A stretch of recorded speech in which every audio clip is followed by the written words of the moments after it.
Good morning. পরীক্ষা প্রস্তুতি YouTube চ্যানেলে তোমাদের সকলকে আরো একবার ওয়েলকাম। আজকে বেসিক ইংলিশের পার্টস অফ স্পিচ তোমাদের জন্য করাবো, যারা বেসিক মানে প্রথম থেকে শিখতে চাইছো, সেই সঙ্গে হচ্ছে বাংলা বা ইংরেজিতে একটা ভীতি রয়েছে, তাদের জন্য অবশ্যই ভিডিওটা খুবই হেল্পফুল হবে। তো তার আগে একটা জিনিস বলে দিই যে পশ্চিমবঙ্গের যে দুটো পরীক্ষা ডেসক্রিপটিভ মানের থাকে, অর্থাৎ এসআই এবং হচ্ছে ক্লার্কশিপ, মিসলেনিয়াস ডব্লিউবিসিএস তো আছে, কিন্তু মিসলেনিয়াস ডব্লিউবিসিএস অবশ্যই একটু স্ট্যান্ডার্ড মানের। তো এসআই আর ক্লার্কশিপ, এসআই যদিও গ্র্যাজুয়েট লেভেলের, ক্লার্কশিপ যদিও মাধ্যমিক লেভেলের, তবুও আমার যেটা মনে হয় যে এসআই এবং ক্লার্কশিপের সিলেবাসের অনেক মিল আছে এবং কম্পিটিশন লেভেল বা মানে মেনের ক্ষেত্রে লেভেল প্রায় একই, বিশেষ করে বাংলা ইংরেজি প্যাটার্নটা। তো এসআই এর ক্ষেত্রে কি হচ্ছে, প্রিলিতে কোনো ইংলিশ থাকে না, মেনের ক্ষেত্রে 50 নম্বর থাকে, যেখানে তোমার একটা রিপোর্ট রাইটিং থাকবে, রিপোর্ট বা হচ্ছে প্রেসি রাইটিং থাকবে, তারপরে হচ্ছে তোমার ট্রান্সলেশন করতে হবে এবং হচ্ছে গ্রামার পার্ট থাকে। ক্লার্কশিপের ক্ষেত্রেও যে ইংলিশে 50 নম্বর থাকবে, সেখানে তোমার সেম একই জিনিসই থাকবে, রিপোর্ট রাইটিং থাকবে, তারপর হচ্ছে প্রেসি রাইটিং থাকবে আর হচ্ছে ট্রান্সলেশন থাকবে। কিন্তু মেনে ক্লার্কশিপে কি থাকে, গ্রামার থাকে না, যেটা ফ্রিলি পরীক্ষাতে ইংলিশে ইংলিশ গ্রামার যেটা, সেটা 30 মার্কসের থাকে। ফ্রিলিতে এমসিকিউ মানে যেটা ইংলিশ গ্রামার, সেটা ক্লার্কশিপের ক্ষেত্রে ফ্রিলিতে 30 মার্কসের থাকে। অর্থাৎ একই ব্যাপার, এসআই এর ক্ষেত্রে গ্রামার যেটা মেনে থাকছে ওটাই ক্লার্কশিপের ক্ষেত্রে প্রিলিতে হয়ে যাচ্ছে। তার মানে দুটোই কম বেশি একই, এসআই এবং ক্লার্কশিপ, বিশেষ করে ইংলিশ পার্টটা। বেঙ্গলি পার্টটাও তাই, বেঙ্গলি পার্টে ক্লার্কশিপে যেটা এক্সট্রা থাকে সেটা হচ্ছে বাংলা সারাংশ লেখা থাকে, কিন্তু এসআই এর ক্ষেত্রে থাকে না।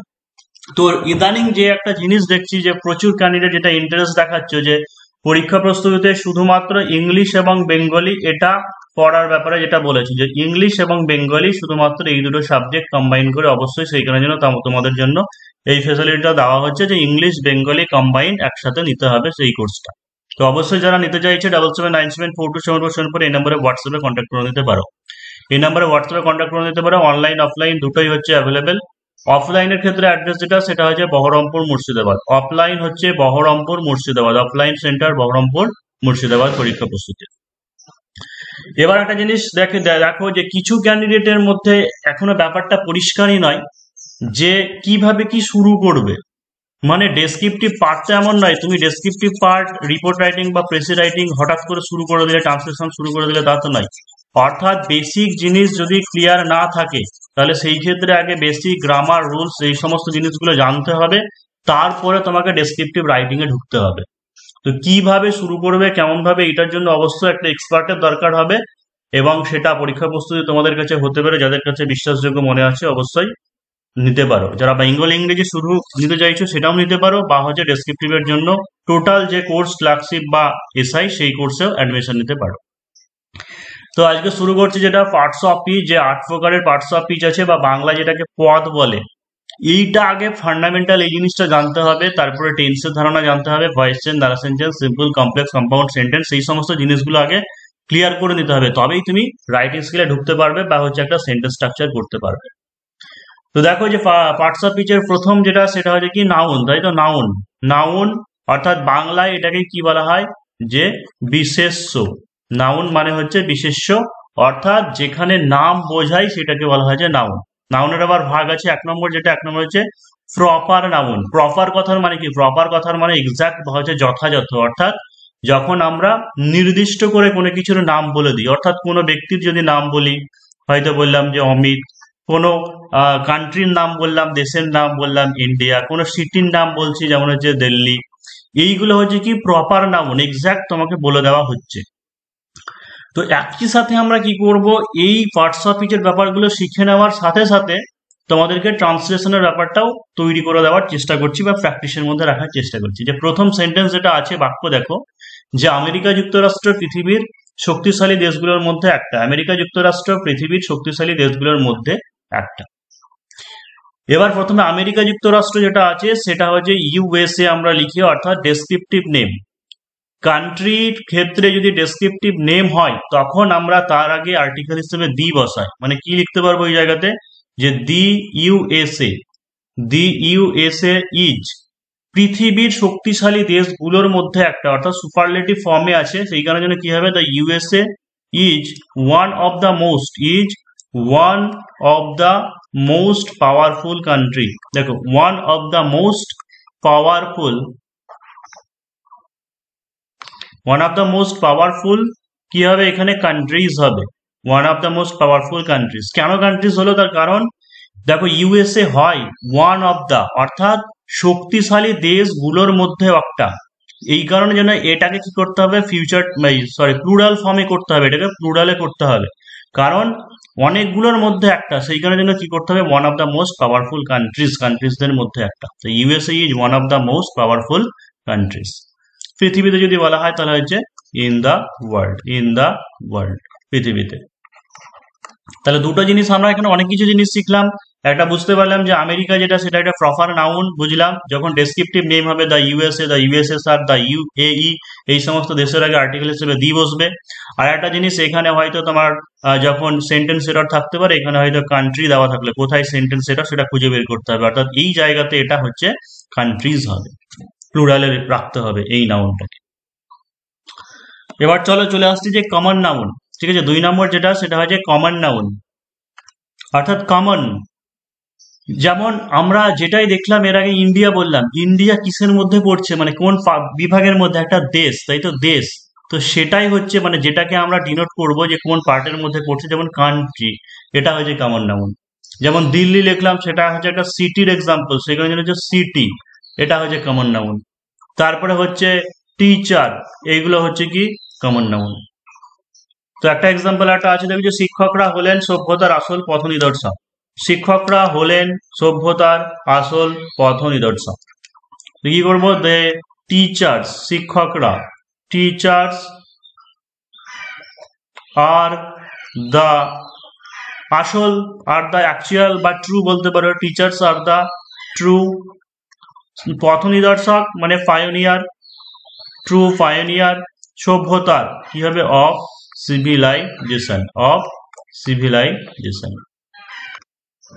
এবার আছে কালেকটিভ নাউন, কালেকটিভ মানে হচ্ছে গুচ্ছ বা হচ্ছে সমষ্টিবাচক বিশেষ্য বলতে পারো, যেটার মধ্য দিয়ে একটা গোষ্ঠী বা একটা সমষ্টিকে বোঝায়। যেমন হচ্ছে ক্যাবিনেট, ক্যাবিনেট। তারপরে হচ্ছে একটা শ্রেণী, মানে যেখানে শ্রেণী মানে বেশ কিছু স্টুডেন্টস, টিচার, তারপরে ব্ল্যাকবোর্ড এই সমস্ত মিলে হয়, মানে হচ্ছে একটা ক্লাস, মানে হচ্ছে শ্রেণীকক্ষ। তারপরে হচ্ছে জনসাধারণকে যেটা আমরা কি বলি যে পাবলিক, তাই বলি, মানে হচ্ছে পাবলিক। তারপরে যখন প্রচুর লোকের ভিড় হয় অর্থাৎ ক্রাউড, জনসমাগম, বা হচ্ছে তোমার বলতে পারো সোসাইটি, একটা সমাজ, সোসাইটি, এই সমস্ত জিনিসগুলো কি হচ্ছে সব কালেকটিভ নাউন। এবার আরো একটা জিনিস হতে পারে যে যেমন বিশেষ করে ক্লার্কশিপের পরীক্ষায় এমসিকিউ মানে যে পরীক্ষা হচ্ছে 30 নম্বর যেটা থাকবে, সেখানে তোমাকে হয়তো এই ওয়ার্ডগুলো দিয়ে দিলে দিয়ে বলে এই ওয়ার্ডটা কোন পার্টস অফ স্পিচের মধ্যে পড়ে, সেরকমও তোমাকে হতে পারে। তাই ভেতরে যে মানে বেসিক যে কনসেপ্টটা, সেই কনসেপ্টটা তোমাকে রাখতে হবে। এসআইয়ের ক্ষেত্রেও থাকতে পারে, এসআইয়ের ক্ষেত্রে হয়তো মেনের ক্ষেত্রে যে গ্রামার থাকে সেই গ্রামারের মধ্যে বলতে পারে যে এই ওয়ার্ডটা বা এইটা কোন নাউনের মধ্যে পড়ে বা কোন পার্টস অফ স্পিচের মধ্যে পড়ে। তারপরে মেটেরিয়াল, মেটেরিয়াল নাউন মানে হচ্ছে কি বস্তুবাচক, বস্তুবাচক। যেমন তুমি বলতে পারো পেপার বা হচ্ছে উড বা হচ্ছে গোল্ড, ঠিক আছে, এই সমস্ত জিনিসগুলো কি, এগুলো হচ্ছে তোমার বস্তুবাচক। ধরো একটা এক্সাম্পল দিয়ে দিলাম যে সোনা একটি মূল্যবান ধাতু, তাহলে কি করবো, সোনা একটি মূল্যবান ধাতু মানে সোনা হয় একটি মূল্যবান ধাতু, তাহলে গোল্ড ইজ এ মূল্যবান মানে যে precious, gold is a precious metal, gold is a precious metal. Next হচ্ছে 5 নম্বর অ্যাবস্ট্রাক্ট নাউন, অ্যাবস্ট্রাক্ট নাউন যার বাংলা যদি বলি তাহলে আরো বুঝতে সুবিধা হবে, সেটা হচ্ছে গুণবাচক বিশেষ্য, গুণবাচক বিশেষ্য অর্থাৎ যে নাউনের মধ্য দিয়ে তার গুণাবলী, গুণ বা একটা আইডিয়া ডিনোট করা হয় সেটাকে অ্যাবস্ট্রাক্ট নাউন বলা হয়। যেমন দেখো যে অনেস্ট, অনেস্ট মানে যেটা কি, অনেস্ট মানে হচ্ছে সৎ, অনেস্টের বাংলা যদি আমরা বলি তাহলে কি হবে সৎ, যখন বলি সেই মানুষটা হচ্ছে সৎ, দ্য ম্যান ইজ অনেস্ট। অর্থাৎ এখানে অনেস্ট যেটা সেটা অ্যাডজেক্টিভ বিশেষণ হয়, কেমন, সেটা হচ্ছে বিশেষণ মানে হচ্ছে যে অনেস্ট। কিন্তু এর সঙ্গে যদি আমি ওয়াই লাগিয়ে দিই অর্থাৎ কি হচ্ছে যে অনেস্টি, তখনই কি হবে, এই অনেস্টি এর বাংলা মানেটা হচ্ছে সততা, সততা মানে এটা হচ্ছে কি যে নাউন, সততা মানে সততা একটা মহৎ গুণ। যেমন একটা এক্সাম্পল লিখেছি দেখো যে সততা শ্রেষ্ঠ নীতি বা সততা মহৎ গুণ, এখানে যে সততা, এই সততাটা কি হচ্ছে, এটা হচ্ছে অ্যাবস্ট্রাক্ট নাউন। তো কি করবো আমরা, যে honesty, honesty is the best policy, is the best policy. তারপরে দেখো যে বিউটিফুল, কোনো ফুল বা কোনো কিছুর ক্ষেত্রে যখন আমরা ইউজ করি যে সুন্দর, মানে কি হয় যে বিউটিফুল, বিউটিফুল মানে হচ্ছে সুন্দর, এটা হচ্ছে অ্যাডজেক্টিভ।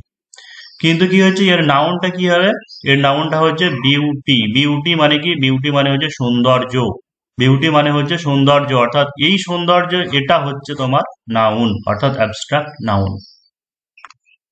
তারপর যে গুড, গুড মানে ভালো, এখান থেকে এর যদি অ্যাবস্ট্রাক্ট নাউন করো তাহলে কি হবে, গুডনেস, গুডনেস, গুডনেস। তারপরে বলতে পারো স্যাডনেস, হ্যাপিনেস, স্যাডনেস। তারপরে হচ্ছে হ্যাপিনেস, ব্রেভারি, এই সমস্ত ওয়ার্ডগুলো কি হচ্ছে অ্যাবস্ট্রাক্ট নাউন। তাহলে নাউনের পার্ট আমাদের হলো। এবার চলে আসি প্রোনাউনের পার্টে। প্রোনাউন, প্রোনাউন যার বাংলা মানে কি হচ্ছে, প্রোনাউনের বাংলা মানে হচ্ছে সর্বনাম।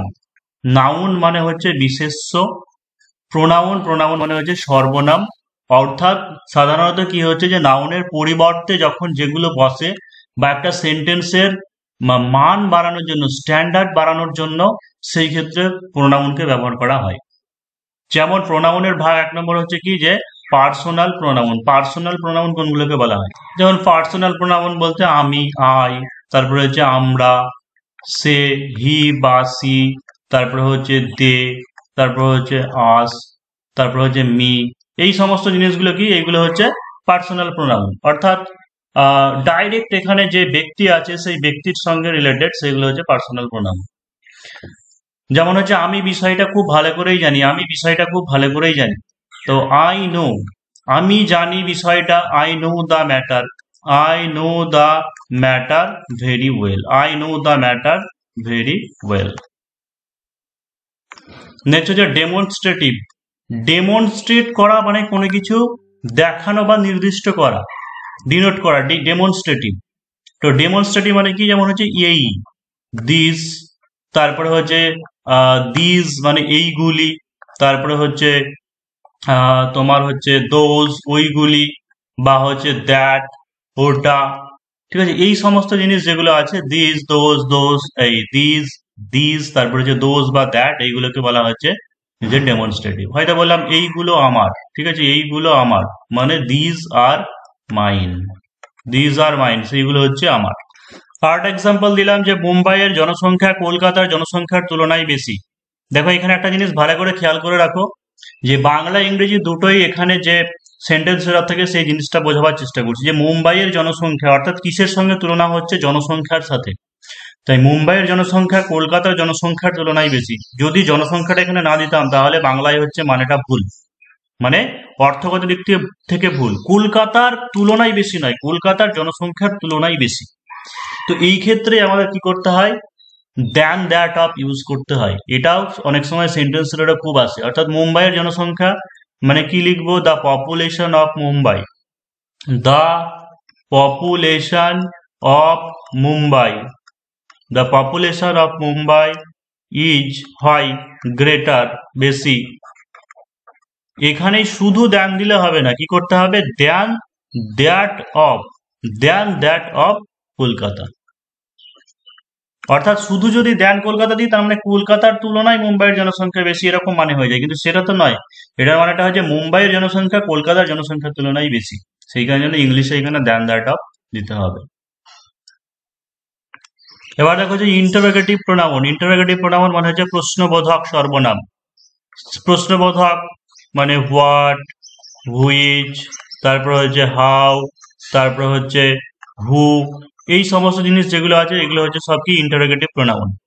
অর্থাৎ দেখো যখন আমি বলবো কে তুমি, কে তুমি বলছি, অর্থাৎ সাবজেক্ট হিসাবে বা প্রোনাউন হিসাবে নর্মালি হি বা সি এই সমস্ত জিনিস আমরা বুঝি, কিন্তু ডব্লিউএইচ যেগুলো আছে, হোয়াট, হুইচ, হাউ, হু, এইগুলোও হয় প্রোনাউন হিসেবে। কেন, কখন, সেটা হচ্ছে বলছে কে তুমি।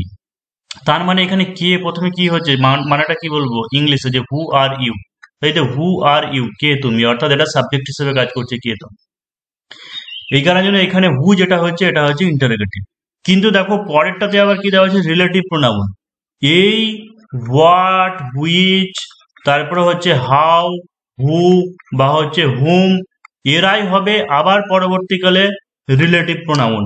সেটা কিভাবে? যখন প্রশ্ন বোঝাবে না। কিভাবে বোঝাবে? যেমন মেয়েটি যে হাসছে সে আমার ভালো বন্ধু, মেয়েটি যে হাসছে সে আমার ভালো বন্ধু।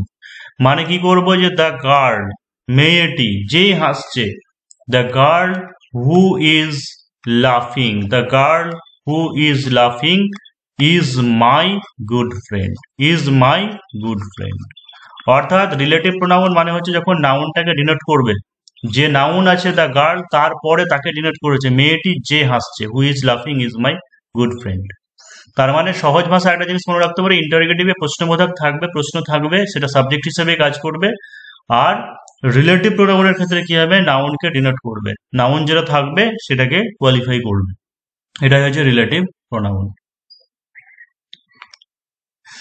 তো আজকে এই পার্টটা এখানেই শেষ করছি।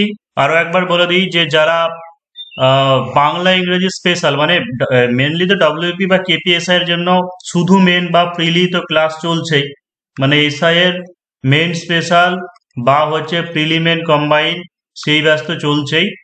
আর অনেক স্টুডেন্টের ক্ষেত্রে যেটা একটা ডিম্যান্ড আছে যে শুধুমাত্র তারা বেঙ্গলি বা হচ্ছে ইংলিশ পড়বে, মানে বেঙ্গলি ইংলিশ, শুধুমাত্র ইংলিশ নেওয়া হবে না, কারণ বেঙ্গলি ইংলিশ এই দুটোকে কম্বাইন্ড ভাবে একসঙ্গে করানো হয়। মানে ইংলিশ সাবজেক্টটা করালে পরে আগে বাংলা করে নিয়ে ইংরেজি করানো হয়। তো বেঙ্গলি ইংলিশ যেহেতু কম্বাইন্ড ভাবে চলে, তো শুধুমাত্র যারা বেঙ্গলি ইংলিশের জন্য অ্যাডমিশন নিতে চাইছো তোমরা যোগাযোগ করতে পারো। শুধু এসআই এর সঙ্গে ক্লার্কশিপ যেটা, সেই ক্লার্কশিপটাকে এখানে অ্যাড করে দেওয়া হয়েছে।